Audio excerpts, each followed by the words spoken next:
Yes.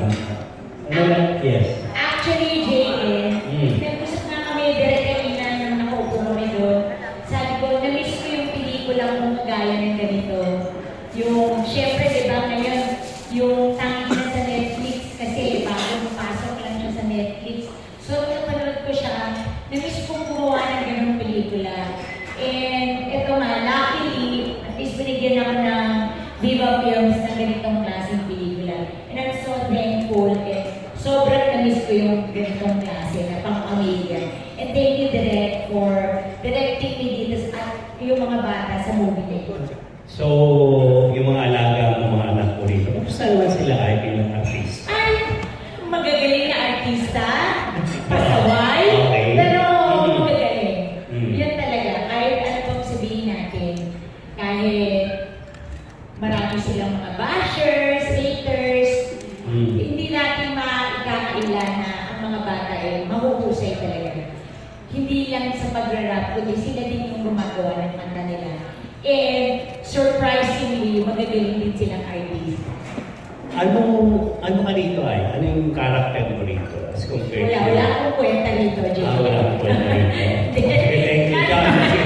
Nanay naman dito ng mga bata. Ngayon, doon tayo na, perfect na nanay ako doon eh. Dito, nanay ako na marami akong pagkakamali na itinama ko later on. Iniwan ko sila eh. Nung mga baby pa sila nakaka sila, iniwan ko sila. So, kailangan kong i-redeem yung sarili ko bilang ina. So, doon, papasok yung story, yung movie. Okay. Direct, so how's the voice? Si Bulma Expedal. Actually, surprisingly, kaya syempre, first time nila kumake. So, ini-expect mo, parang, parang din. Pero, actually, nakakagulat kasi humor, ma-uusay sila ng patawa. Saka, ang maganda sa kanila kasi, very professional. Yung nakikinig, lagi on time, saka talagang kung ano man yung problema, alam mo yun, parang sinasabi nila, parang ayos, para yung shoot maging smooth, everything, alam mo yun, maging magandang kinabasa. Is this the first time to work with that guy, right? Yes, it's my very first time to work with Miss Ai. So, actually, sa simula, medyo nakakot ako.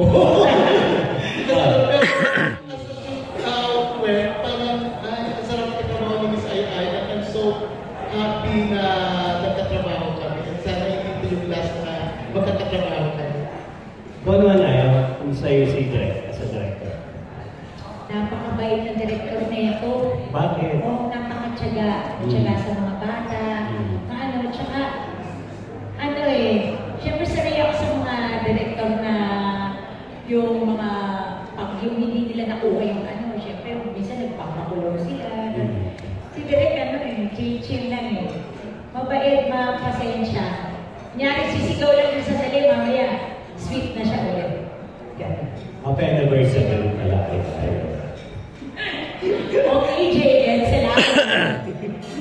Yung mga boys, yung mga ex-kid, anong feeling ninyo sa una nyo sabak sa pelikula ko? Lahat na kayo. Sige. Lahat daw kayo gay, go. Huli na yung controversial controversial. May controversial Remember. Opo. Yes. Natatakot ko sa mga shooting kasi syempre hindi naman kami ganun kagaling sa pag-arte.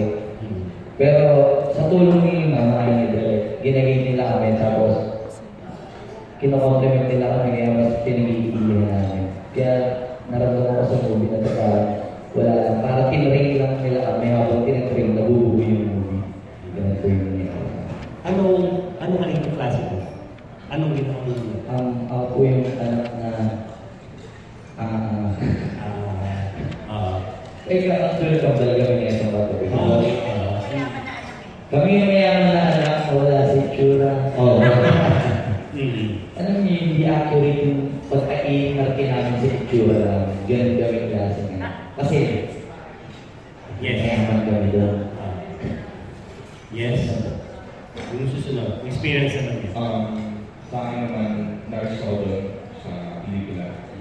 Tapos, si Baby James, si Gando, kasama ko dun sa isang bahay. Nurse na rin siya doon. Pagsawa kami sa talagang bata pa. Hindi namin alam mo ito. Ako naman po Yes. Ikaw ba yung kinasal?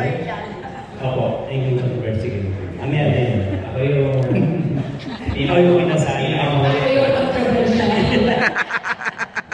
Yes. Ito Yes. yung pinaka-ulit na ako ng barbero. Mayroon something kami. But, yun nga. And speaking of yung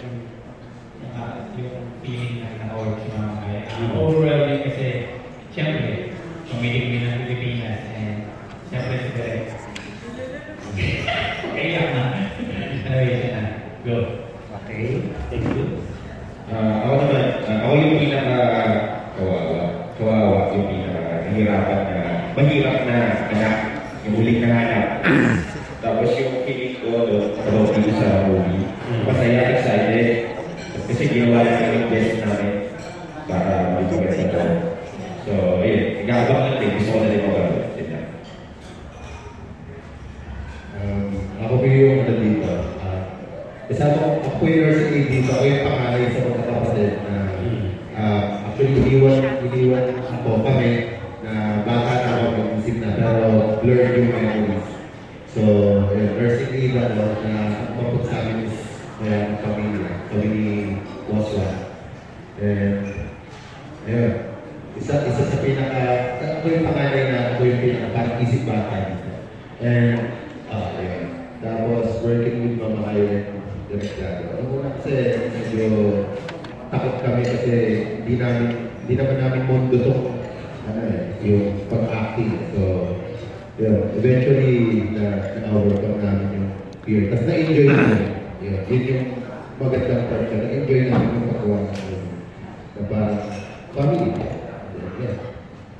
Ay, hindi mas tapos na yung sakit ng ulo mo sa mga alaga.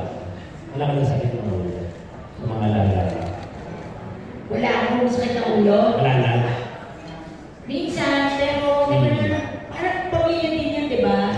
Hindi naman lahat ng anak mo nasa magandang mood everyday. Minsan may mga topak-topak din sila. Pero talaga, tatanggapin mo lang yun kasi nanay kayo. So, unconditional love yung ibibigay mo. Mabubuisit ka lang pero later on mamahalin mo sila ulit. Ganun lang. Ano ba nasabi mo sa controversy mo sa mga alaga? Hindi kulay ako. Yun nga, yung tungkol kay John, syempre naman, lahat po naman tayo na lahat ng may mga asawa rito or lahat ng mga may asawa sa buong Pilipinas at buong mundo, napaka-plastic naman po natin kung sasabihin natin na ang pagsasama natin 100% na masaya. Lahat naman ang mag-asawa nagkakaroon ng problema. So, ang payo ko sa kanila, ayusin nila, yung mga chismis-chismis, yung mga live dyan na sa social media, gano'n naman basically, di ba? Mga pinamahilig talaga sa chismis. Pero lahat tayo na may mga asawa, ang pinaka-gusto natin, ayusin yung magiging problema.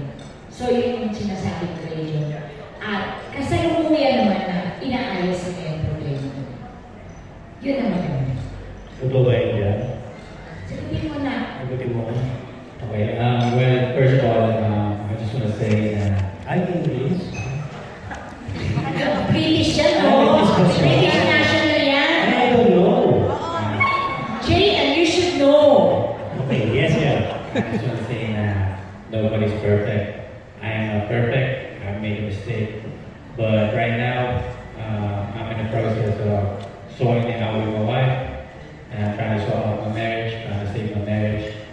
But yeah, like I said, everyone makes a mistake. I have made a mistake. And I'm trying to save my marriage. And any more questions about my wife, please don't ask it. That's it. That's the last question I'm going to answer about it because that's too personal. And yeah, thank you. Okay, thank you, John, sa information. Okay, good luck. Muna, ay. Kasi ba kami dito?